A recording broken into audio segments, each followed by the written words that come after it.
Hey guys, today we are going to make these keto Black Sesame Biscotti. They are also gluten-free and have vegan options. This is inspired by Keto Zerts, so please check out her channel. Please like and subscribe and follow me on my Instagram and TikTok for more healthy recipes. So first, preheat the oven and line a baking sheet with parchment paper.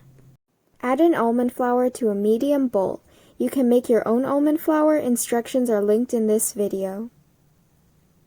Next, add in granulated sweetener of choice. You could use sugar, coconut sugar, or monk fruit. I'm using this brand of erythritol. I'll link where you can buy it below. Next, add in baking powder for some lift, and just whisk this together until combined. Next, add in black sesame paste. Make sure it is unsweetened. You can buy this in any Asian grocery store, or you can buy it online. I'll link it below as well. You could also make your own by grinding up black sesame seeds in a food processor, just like how you would make nut butter in this video.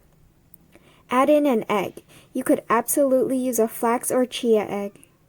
Add in salt for a depth of flavor, and just mix this together. If it is too crumbly like this, then just add a splash of milk and it should have this texture. Next, add in sliced almonds. This is optional and you can use any nuts you want. You can also use dried fruit as well. So just mix this together and place it on your baking sheet. Form it into a long rectangle and bake.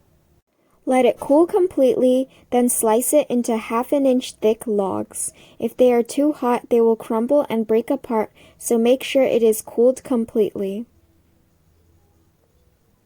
Next, separate the biscotti, placing the cut side down.